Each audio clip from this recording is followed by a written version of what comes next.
আপনার কান্না হচ্ছে।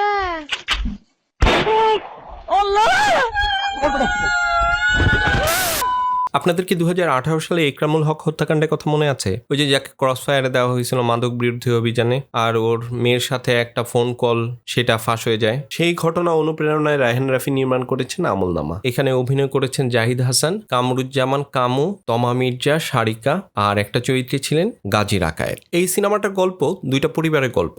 একটা পরিবার হচ্ছে হাসানের পরিবার, আরেকটা পরিবার হচ্ছে ইমরানের পরিবার। হাসান আগে মাদক ব্যবসায়ী ছিল, এখন সে ভালো জীবনযাপন করতেছে, কোনো অপরাধের সাথে না, একটা ফ্যাক্টরিতে কাজ করে। তার দুইটা মেয়ে আছে, বড় মেয়েটা স্কুলে পড়ে, ছোট মেয়েটা এখনো কোলের। অন্যদিকে ইমরান কাজ করে মাদক অধিদপ্তরে, তার বউ হচ্ছে সারিকা।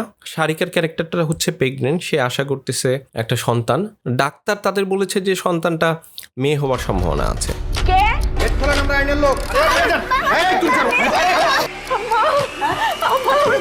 এক রাতে হাসানকে ধরার জন্য কিছু লোক আসে এবং তাকে ঘর থেকে নিয়ে যায়। হাসানের ওয়াইফ হচ্ছে তমা মির্জা। তমা মির্জা ক্যারেক্টারটা খোঁজ করতে থাকে যে তাকে কোথায় নিয়ে গেল। সে থানায় যায়, এখানে বিভিন্ন জায়গায় যায়, কিন্তু খোঁজ পায় না। তো এইভাবেই গল্পটা আগায় যায়। এই সিনেমার প্লটে খুবই গুরুত্বপূর্ণ একটা বিষয় হচ্ছে বাবা মেয়ের সম্পর্ক।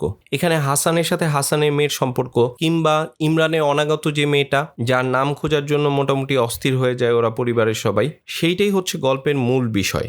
আপনারা মোটামুটি গল্পটা জানেন, কিন্তু এই গল্পটা কিভাবে প্রেজেন্ট করা হচ্ছে, কিভাবে দর্শকের সামনে তুলে ধরা হচ্ছে, সেইটা এই সিনেমার মূল আকর্ষণের জায়গা ছিল।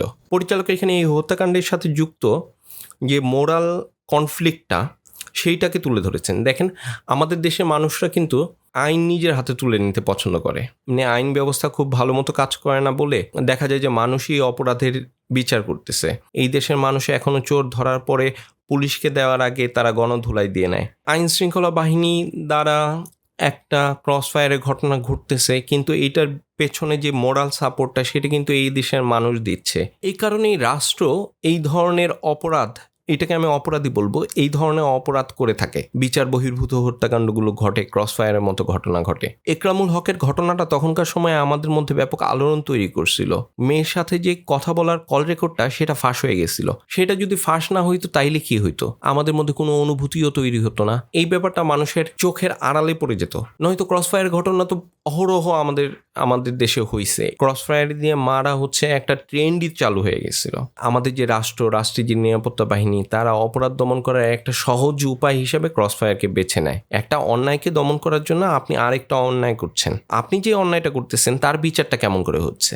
এইখানে পরিচালক দেখিয়েছেন যে এই বিচারটা আসলে আল্লাহ করে দিচ্ছে। তো গল্পের প্লট হচ্ছে বিচার বহির্ভূত হত্যাকাণ্ড। সেই হত্যাকাণ্ডের সাথে যুক্ত কিছু মানুষের গল্প, কিছু মানবিক সম্পর্কের গল্প। এই গল্পের শুরুতে ক্যারেক্টারগুলোকে এক ধরনের পরিচয় করা দেওয়া হয়, ব্যাকগ্রাউন্ডটা এস্টাবলিশড করা হয়। ফার্স্ট একটা পরে সেকেন্ড একটা যখন আরম্ভ হয়, তখন আমরা দেখি গল্পের গতি অনেক স্লো হয়ে গেছে। দীর্ঘ সময়, প্রায় ঘন্টা খানেকের মতো আমরা দেখি এখানে কোনো ঘটনা ঘটতেছে না, গল্পের গতি আগাচ্ছে না। তো এইটা এক ধরনের বোর্ড তৈরি করে মানুষের মধ্যে। যেহেতু আমাদের জানা আছে যে গল্পটা কি হচ্ছে, আমরা জানি আসলে ফাইনালি ক্লাইম্যাক্সটা কি, তো আমরা আশা করতে থাকি যে ক্লাইম্যাক্সটা কখন ঘটবে, কিন্তু অনেকটা সময়ে এই গল্প নিয়ে নেয় এই ক্লাইম্যাক্সটা আসতে, মানে মাঝখানে অনেকটা সময় কিছু ঘটে না। এইটা আমার কাছে মনে হয় গল্পের প্রধান দুর্বল জায়গা। আপনারা এত রাত্রে? আপনাকে আমাদের সাথে যেতে হবে, যান। আমরা যদি চরিত্রগুলো নিয়ে কথা বলি, তাহলে এইখানে তিনটা প্রধান চরিত্র। একটা হচ্ছে হাসানের চরিত্র, আর একটা হচ্ছে ইমরানের চরিত্র। পাশাপাশি তমা মির্জাও একটা গুরুত্বপূর্ণ ক্যারেক্টারগুলো এই সোসাইটি, এই সিস্টেম, এই বিচারহীনতার যে সংস্কৃতি, সেইখানে বন্দি। এই সিস্টেম যা বলতেছে সেই অনুযায়ী চলতেছে, এর বাইরে ওর কিছু করার নাই। মানে এইখানে যে ক্যারেক্টারগুলো আছে, সেই ক্যারেক্টারগুলোর ডেভেলপমেন্ট হয় না। ক্যারেক্টারগুলো প্রথম যে অবস্থায় ছিল, শেষেও সেই অবস্থায়। ঘটনার মাধ্যমে ক্যারেক্টারগুলো যে চেঞ্জ হচ্ছে, এরকম হয় না। স্যার, আপনি মাদক দিয়ে নাকি সারা দেশ ভরে গেছে। এইখানে যারা যারা অভিনয় করছে, তার মধ্যে জাহিদ হাসানকে অনেকদিন পর দেখা গেছে। আমার মনে হয় সবচেয়ে গুরুত্বপূর্ণ দুইটা ক্যারেক্টারের মধ্যে একটা হচ্ছে জাহিদ হাসানের ক্যারেক্টারটা। এই ক্যারেক্টারটা যেহেতু একটা মাদক নিয়ন্ত্রণের জন্য নিয়োজিত একটা বাহিনীর ক্যারেক্টার, ফলে সেই ক্যারেক্টার অনুযায়ী তার যে অভিনয়টা, সেটা মনে হয় আরও কিছু করার ক্ষমতা রাখতো, সেইটা পুরোপুরি পায়নি। কামুর যে অভিনয়, সেটা মোটামুটি ভালোই ছিল। মানে ওর গেট আপ, ওর বডি ল্যাঙ্গুয়েজ, এগুলা ওর ক্যারেক্টারকে এক ধরনের সাপোর্ট করে গেছে। আর শেষে যে ইমোশনটা তৈরি হয় সেখানে তার যে ভূমিকা, তার অভিনয়ের যে ভূমিকা, সেটা একটা গুরুত্বপূর্ণ ব্যাপার ছিল। তমা মির্জা তার জায়গায় খুব ভালো অভিনয় করছে। অন্তত তার ইমোশনের যে জার্নিটা, সেইটা আমরা এক ধরনের কানেক্ট হইতে পারি। সারিকাও ভালো অভিনয় করছে। তো অভিনয় মোটামুটি সবাই ঠিকঠাক আছে। মানুষ ছোট, ছা অনেক বড়, ঠিক আছে। এই সিনেমার সিনেমাটোগ্রাফি নিয়ে যদি বলতে হয়, সুমন সরকার ছিলেন এই সিনেমার সিনেমাটোগ্রাফার। এর আগে সুরঙ্গে রায়হান রাফির সাথে সে কাজ করেছেন। সুমন সরকার এমনিতে ভালো সিনেমাটোগ্রাফার, এইখানেও খুব ভালো কাজ করছে। কিন্তু আমার কাছে একটা জায়গায় সমস্যা মনে হয়েছে, তার সিনেমাটোগ্রাফির যে স্টাইলটা এখানে আমরা দেখছি সেটা খুব রিয়ালিস্টিক না।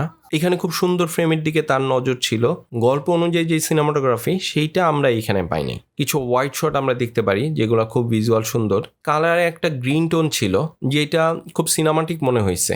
পাশাপাশি এডিটিং এর কথা যদি বলতে হয়, এডিটিং ওই যে সেকেন্ড একটা অনেক বেশি স্লো হয়ে গেছে। আর ন্যারেটিভ স্টাইলটা যেহেতু লিনিয়ার ছিল, আমার মনে হয় এডিটিং একটু বোরিং হয়ে গেছে। জায়গা মতো গুলি করে মাথাতে গুলি করাবে। রায়হান রাফির কাজে সুরঙ্গের মধ্যে আমরা দেখছি অনেক কিছু ঘটে গল্পের মধ্যে, এইখানে অনেক কিছু ঘটে না। এটা অনেক ফ্ল্যাট একটা গল্প। এমনিতে একটা আইটেম সং ও রাখছে যেটার কোনো দরকার ছিল না, এটা ও সবসময় করে। ওর গল্পের মধ্যে একটা আইটেম সং ঢুকায় দেয় যেটা গল্পে কোনো দরকার পড়ে না।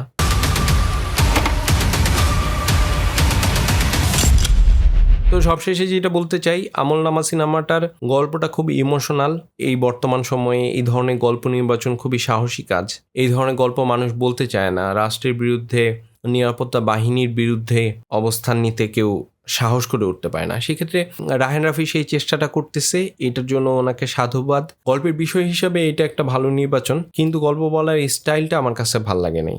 রায়হান রাফি এইখানে অন্যরকমভাবে গল্প বলতে পারতো।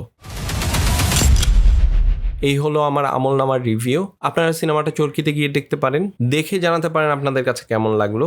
আমার এই রিভিউটা ভালো লাগলে লাইক শেয়ার করুন, আর এই ধরনের আরও ভিডিও দেখতে চ্যানেলটাকে সাবস্ক্রাইব করতে পারেন। সিনেমার সাথে থাকুন, সিনেমা কবির রেসিপির সাথে থাকুন।